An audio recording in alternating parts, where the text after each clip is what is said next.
ओम शांति।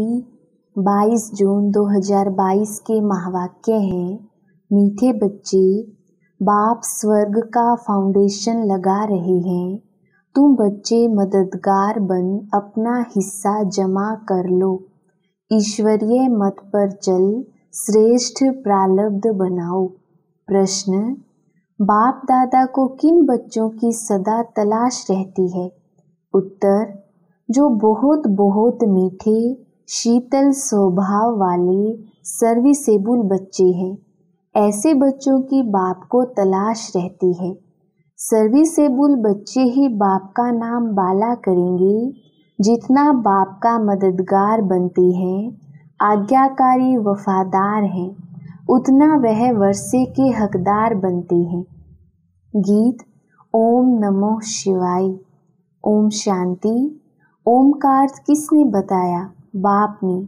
जब बाबा कहा जाता है तो उसका नाम जरूर चाहिए। साकार हो व निराकार हो, नाम जरूर चाहिए। और जो आत्माएं हैं उन पर कभी नाम नहीं पड़ता। आत्मा जब जीव आत्मा बनती है तब शरीर पर नाम पड़ता है। ब्रह्मा देवताय नमः कहते, विष्णु को भी देवता कहते, क्योंकि आकारी है तो आकारी शरीर का नाम पड़ा। नाम हमेशा शरीर पर पड़ता है। सिर्फ एक निराकार परमपिता परमात्मा है जिसका नाम शिव है। एक ही इस आत्मा का नाम है, बाकी सबका देह पर नाम पड़ता है। शरीर छोड़ा तो फिर नाम बदल जाएगा। परमात्मा का एक ही नाम चलता है, कभी बदलता नहीं। इससे सिद्ध होता है कि वह कभी जन्म मरण में नहीं आता है। अगर खुद जन्म मरण में आवे तो औरों को जन्म मरण से छुड़ा ना सके। अमरलोक में कभी जन्म मरण नहीं कहा जाता। वहाँ तो बड़ी सहज रीति से एक शरीर छोड़ दूसरा लेते हैं। मरना यहाँ है। सत्युग में ऐसे नहीं कहते कि फलाना मर गया। मरना शब्द दुख का है। वहाँ तो पुराना शरीर छोड़ दूसरा किशोर अवस्था का शरीर ले लेते हैं, खुशी मनाते हैं। पुरानी दुनिया में कितने मनुष्य हैं, यह सब खत्म होने वाले हैं। दिखाते हैं यादव और कौरव थे, लड़ाई में वह खत्म हो गए, तो क्या पांडवों को रंज हुआ होगा? नहीं, पांडवों का तो राज्य स्थापन हुआ।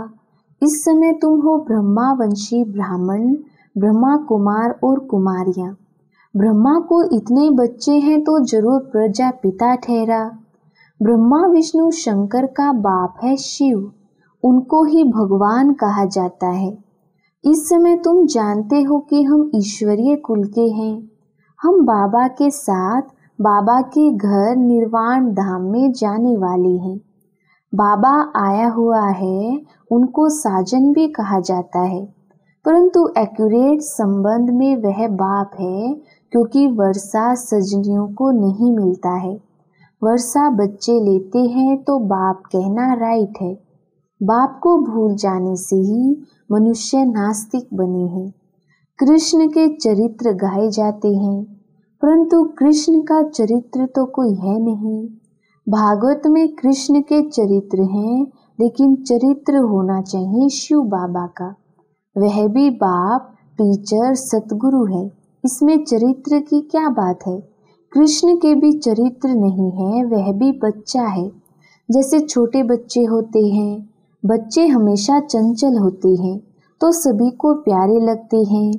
कृष्ण के लिए जो दिखाते हैं कि मटकी फोड़ी, ऐसा तो कुछ भी है नहीं। शिव बाबा का क्या चरित्र है, वह तो तुम देखते हो कि पढ़ाकर पतित से पावन बनाते हैं। कहते हैं भक्ति मार्ग में मैं तुम्हारी भावना पूरी कर दूंगा। बाकी यहाँ तो मैं पढ़ाता हूँ। इस समय जो मेरे बच्चे हैं वही मुझे याद करते हैं और सबकी याद को भूल एक बाप की याद में रहने का प्रयत्न करते हैं। ऐसे नहीं कि मैं सर्वव्यापी हूँ, मुझे जो याद करते हैं मैं भी उनको याद करता हूँ। सो भी याद तो बच्चों को ही करेंगे, मुख्य बात तो एक है। बहादुर तो किसी को तब कहेंगे जब कोई बड़े आदमी को समझाकर दिखाओ। सारा मदार है गीता पर। गीता निराकार परमपिता परमात्मा की गाई हुई है, ना कि मनुष्यों की। भगवान को रुद्र भी कहा जाता है, कृष्ण को रुद्र नहीं कहेंगे। रुद्र ज्ञान यज्ञ से ही विनाश ज्वाला निकली है। कई लोग परमात्मा को मालिक कहकर याद करते हैं, कहते हैं उस मालिक का नाम नहीं है। अच्छा भला वह मालिक कहाँ है? क्या वह विश्व का, सारी सृष्टि का मालिक है? परमपिता परमात्मा तो सृष्टि का मालिक नहीं बनता है, सृष्टि का मालिक तो देवी देवता बनते हैं। परमपिता परमात्मा तो ब्रह्मांड का मालिक है। ब्रह्म तत्व बाप का घर तो हम बच्चों का भी घर है। ब्रह्मांड है बाप का घर, जहाँ आत्माएं अंडे मिसल दिखाते हैं। ऐसे कोई है नहीं, हम आत्माएं ज्योतिर्बिंदु वहाँ निवास करती हैं। फिर ब्रह्मांड से हम नीचे उतरते हैं पार्ट बजाने के लिए। हम एक दो के पिछाड़ी आते रहते हैं। झाड़ वृद्धि को पाता रहता है। बाबा है बीज रूप, फाउंडेशन देवी देवताओं का कहें व ब्राह्मणों का कहें। ब्राह्मण बीज डालते हैं, ब्राह्मण ही फिर देवता बन राज्य करते हैं। अब हमारे द्वारा शिव बाबा फाउंडेशन लगा रहे हैं। डीटिज्म अर्थात स्वर्ग का फाउंडेशन लग रहा है। जितना जो मददगार बनेंगे उतना वह अपना हिस्सा लेंगे। नहीं तो सूर्यवंशी कैसे बने? अभी तुम वह ऊंच प्रालब्ध बना रहे हो। हरेक मनुष्य पुरुषार्थ से प्रालब्ध बनाते रहते हैं। प्रालब्ध बनाने लिए अच्छा काम किया जाता है। दान पुण्य करना, धर्मशाला आदि बनाना सब ईश्वर अर्थ ही करते हैं, क्योंकि उनका फल देने वाला वह है। तुम अब श्रीमत पर पुरुषार्थ कर रहे हो, बाकी सारी दुनिया मनुष्य मत पर पुरुषार्थ कर रही है।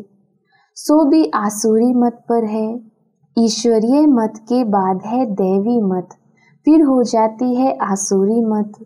अब तुम बच्चों को ईश्वरीय मत मिलती है, बाबा मम्मा भी उनकी मत से श्रेष्ठ बनती हैं। कोई मनुष्य देवताओं जैसे श्रेष्ठ हो ही नहीं सकते। देवताओं को श्रेष्ठ बनाने वाला कौन? यहाँ तो कोई श्रेष्ठ है नहीं। श्री श्री है ही एक, वही सबसे ऊंचते ऊंच बाप टीचर सतगुरु है। वही फिर श्री लक्ष्मी नारायण बनाते हैं। बलराम को भी कहते हैं श्री सीता श्री राम, परंतु उनके पिछाड़ी ऐड हो जाता है क्षत्रिय चंद्रवंशी। वह लक्ष्मी नारायण तो 16 कला संपूर्ण सूर्यवंशी देवता कुल हुआ, और राम सीता 14 कला चंद्रवंशी। 2 कला कम हुई ना? सो तो होना ही है जरूर। मनुष्य यह नहीं जानते कि सृष्टि की गिरती कला होती है। 16 कला से 14 कला हुई तो डिग्रेड हुई ना? इस समय तो बिल्कुल डिग्रेड है। यह है रावण संप्रदाय। रावण राज्य है ना? रावण मत को कहा जाता है आसुरी मत। सब पतित हैं, पावन कोई इस पतित दुनिया में नहीं हो सकता। भारतवासी जो पावन थे वही फिर पतित बने हैं, फिर उन्हों को ही मैं आकर पावन बनाता हूँ। पतित पावन कृष्ण नहीं गाया जाता है, ना चरित्र की बात है। पतित पावन एक परमात्मा को ही कहेंगे। पिछाड़ी में सब कहेंगे अहो प्रभु आपकी गतमत न्यारी, आपकी रचना को कोई नहीं जानती। सो तो अब तुम जान गए हो। यह ज्ञान है बिल्कुल नया। नई चीज जब निकलती है तो पहले थोड़ी होती है, फिर बढ़ती जाती है। तुम भी पहले एक कोने में पड़े थे, अब देश देशांतर वृद्धि को पाते रहेंगे। राजधानी स्थापन जरूर होनी है। मूल बात तो यह सिद्ध करनी है कि गीता का भगवान श्री कृष्ण नहीं है। वर्षा बाप देंगे, कृष्ण नहीं। लक्ष्मी नारायण भी अपने बच्चों को वर्षा देंगे। वह भी यहाँ के पुरुषार्थ की प्रालब्ध मिलती है। सत्युग त्रेता में बेहद का वर्षा है। गोल्डन सिल्वर जुबली मनाते हैं। यहाँ तो एक दिन मनाते हैं। हम तो 1250 वर्ष गोल्डन जुबली मनाते हैं, खुशियाँ मनाते हैं ना, मालामाल बन जाते हैं। तो यह अंदर में बड़ी खुशी रहती है, ऐसे नहीं कि सिर्फ बाहर से बत्तियां आदि जलाते हैं। स्वर्ग में हम बिल्कुल संपत्तिवान, बहुत सुखी हो जाते हैं। देवता धर्म जैसा सुखी और कोई होता नहीं। फिर सिल्वर जुबली आदि को भी पूरा समझते नहीं है। अभी तुम आधा कल्प की जुबली मनाने के लिए बाप से वर्षा पा रहे हो। तो मुख्य बात यह समझने की है कि गीता का भगवान शिव है, उसने ही राजयोग सिखलाया था, सो फिर से अब सिखला रहे हैं। सिखलाते भी तब हैं जब राजाई है नहीं, प्रजा का प्रजा पर राज्य है। एक दो की टोपी उतारने में देरी नहीं करते हैं। तुम बच्चे उनकी मत पर चलने से सुख धाम के मालिक बनेंगे।